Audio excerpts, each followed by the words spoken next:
Hello po. Hi, good evening. Mr. Congeniality. You know, 21 years old. Pogi beauty to. contest. Mr. Pogi. Hello, Mr. Pogi. Hello, Ano na, hello te? po. Hi, good evening. Good evening po. Anong masasabi mo sa Sa story? storya natin ngayong heartbreak story natin. Ako, napakahirap po talaga kapag LDR, lalo na kapag may girl best friend pa yung kasama mo. Ah, Feeling ko, din po kasi, nagkulang din yung lalaki sa emotional intelligence. Tsaka yung relationship Emotional po nila. intelligence. Mhm. Yeah. Tsaka yung relationship po nila, kulang ng trust and loyalty sa isa't isa. Mhm. I think yung Kaya Words. siguro, yung girl kasi medyo praning, di ba? Praning siya. Gusto Opo. i-limit yung guy eh. Bawal pumunta sa condo. Ayaw niya mag-movies. So lalo naging Kaya, ayun, kaya din, feeling ko din po nasakal na din yung lalaki. Kaya niya nagawa din yun. Mhm. Tama. Ako rin, feeling ko rin masasakal din ako. Ay, grabe, nagkakasakalan. Ikaw ba, Mr. Congeniality, na try mo na bang sakalin? Masakal sa isang relasyon, ganun. Hindi pa po, pero natry ko na pong ma-break yung trust, yung tiwala. Anong ginawa mo? Ikaw ang nakabreak? Hindi po, Ay. sila po yung nag-break ng tiwala ko. Anong kwento niyan? Ano po kasi, may best friend po ako, nakababata ko. Tapos, sabay po kaming lumaki. Tapos, ayun, siya din po yung unang nakaalam na bisexual po ako. Okay. Tapos, nung college naman po kami, ayun, may nakilala kong guy kasi irregular student po siya. Mhm. Tsaka, naging kaibigan ko din po siya. Tapos, inamin ko sa best friend ko na may gusto ako dun sa guy. Okay. Tapos, panay kwento pa siya sa akin, panay support pa siya sa akin kung ano yung mga dapat kong gawin para mapalapit doon. Tapos eventually, parang nagkaroon kami, walang label, pero parang nagkaroon kami ng something nung guy. Tapos, maya't maya, nahuli ko silang dalawa ng best friend ko Nako. na naghahalikan sa likod ng room. At di ko pa siya, at first, hindi ko pa siya kinonfront yung best friend ko kasi kala ko lang yun, pagkakamali lang nila. But then, sa pagpapalipas ko ng oras, nalaman ko na yun, naging magjowa na pala sila. Sila na. Mhm, sakit. Opo.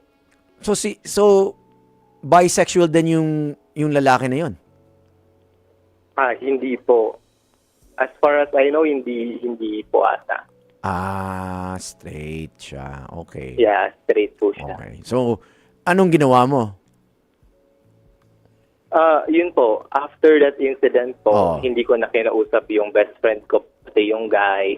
Pinutol ko na din po yung lahat ng contacts namin kasi alam po niya na alam ko kasi nakita po nila ako during that time. Hindi ba ang hirap yan sa school?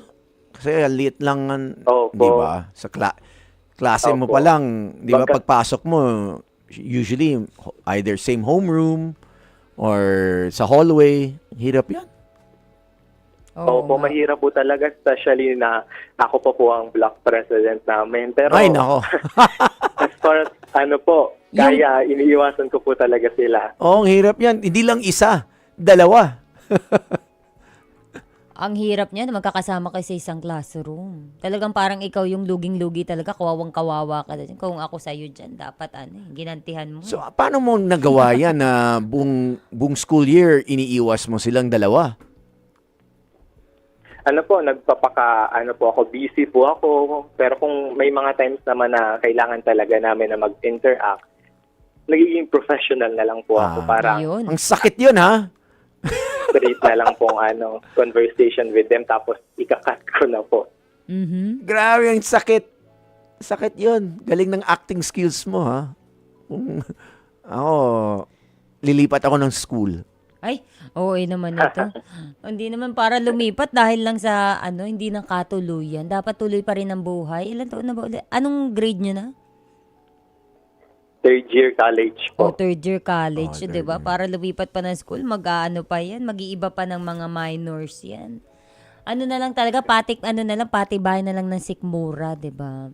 Dapat papasok ka na parang, Biro mo, ang hirap. ako nga pala yung sinain mo. Tapos, ganun, nag-walk di ka ba? down the hallway, nakita mo silang dalawa. No.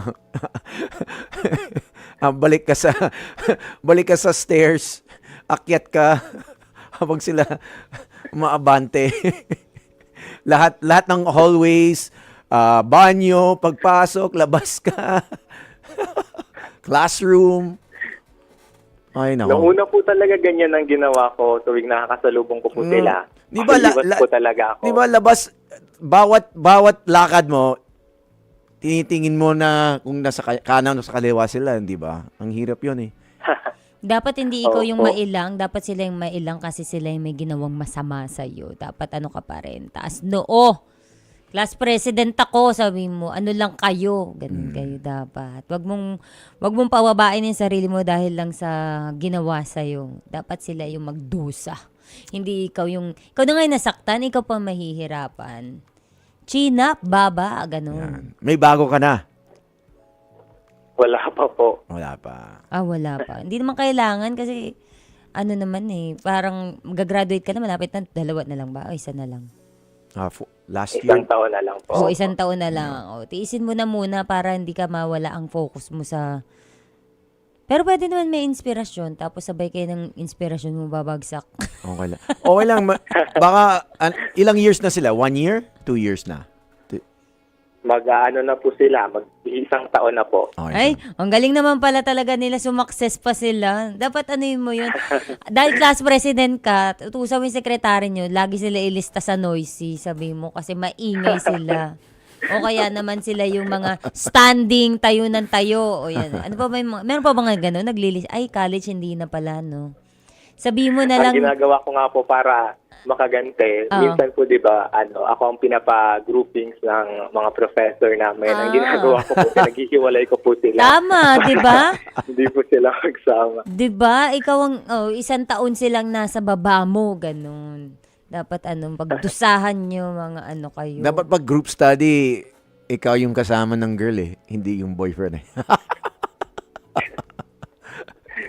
Ayun. Alam mo, matatapos din yung pagka-awkward mo. Ang gawin mo na lang ay yan. Focus.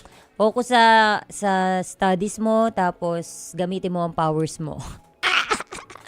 Diba? Nandiyan na yun eh. Oh. Hindi pwedeng kayo, makakaligtas na lang kayo, ganun-ganun na lang. I'm the class president. But Mr. Congeniality, makakahanap ka.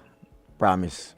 Yes. Focus sa studies at igaling mo yung studies mo. Tapos, for sure yan, the right person will meet you at the right time.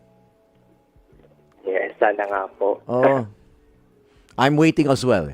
So, patience is the key. Di ba? Kami nila Butching, we're patiently waiting. Hindi ako para maghintay, no? Sumusunggab ako. Hindi tayo para mag-aksaya ng oras. Ako dito, ano ba tawag doon? Yung Rushing. food tasting. Food tasting. No one So, says. para Buffet. Kung anong, food tasting pa lang, wala pa sa buffet. So, titikman ko muna. Tapos, iisipin ko kung sino yung makakapasok sa buffet. Ayun. Ayan. Ay, Grabe. Mr. Congeniality, maraming salamat sa iyong pagtawag. Thank you. Sana ay maka-move forward ka na talaga ng bonggang-bongga at good luck sa pag-aaral mo. Mga kapatid, patuloy po kayong tumutok sa 105.9 True FM para sa totoong balita, impormasyon, music and entertainment. At mag-subscribe sa aming YouTube channel at podcast at sundan nyo kami sa Facebook, Instagram, X at TikTok sa True Network PH. Bisitahin ang aming website sa truefm.ph. Kami po ang 105.9 True FM. Laging true sa'yo, kapatid.